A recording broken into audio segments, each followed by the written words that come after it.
आप में से जो कार्यकर्ता भाई ग्रामीण पृष्ठभूमि के हैं, जो गांव से आए हैं, उनको भी स्वदेशी आंदोलन चलाना है। उनको स्वदेशी आंदोलन क्या चलाना है?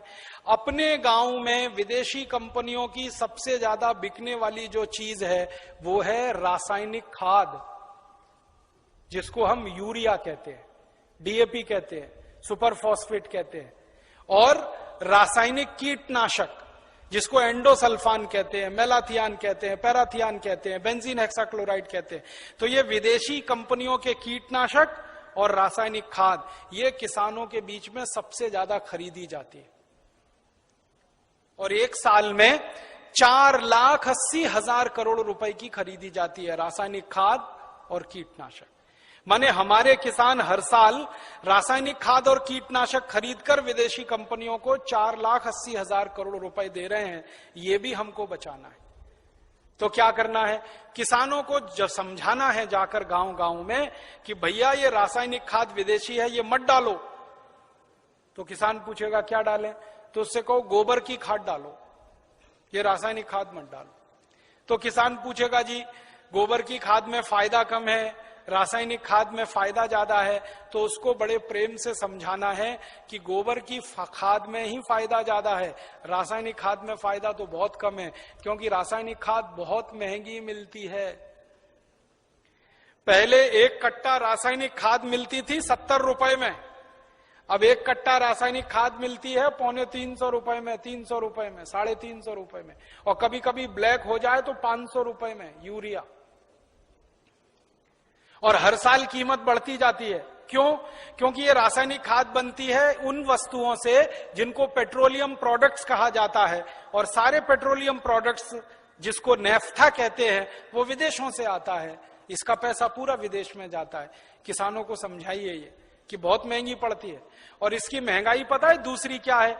एक बार आपने खेत में 1 कट्टा यूरिया डाल दिया तो अगली बार 2 कट्टा डालना पड़ेगा, 2 बोरे डालना पड़ेगा।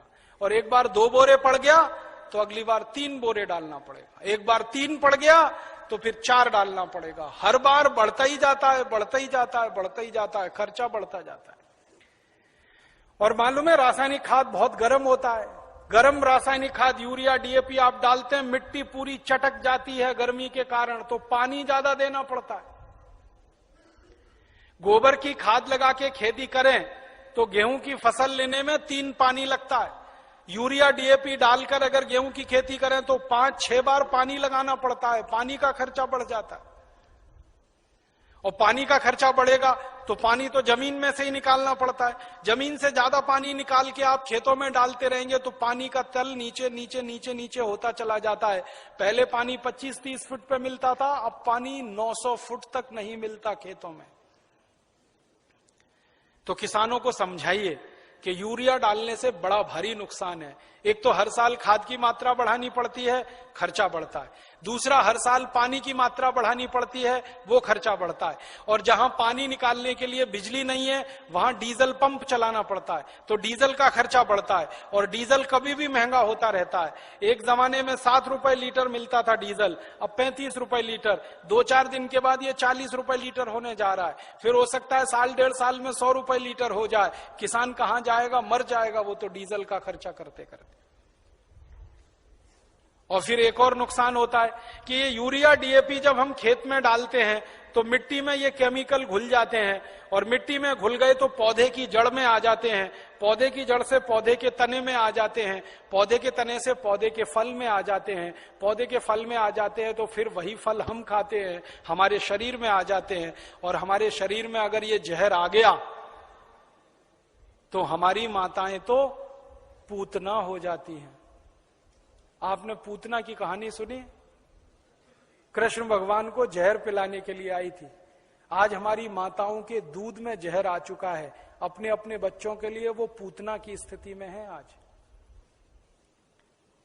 हमारे देश की कई संस्थाओं ने माताओं के दूध का परीक्षण करवाया है, तो माताओं के दूध में वो सारे केमिकल हैं जो यूरिया में हैं।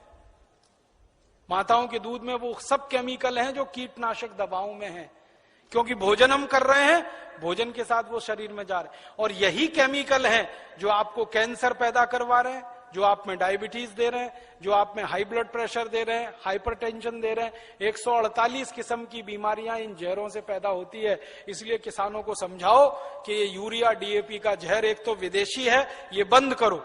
दूसरा, ये शरीर को नुकसान देता है, इसलिए बंद करो।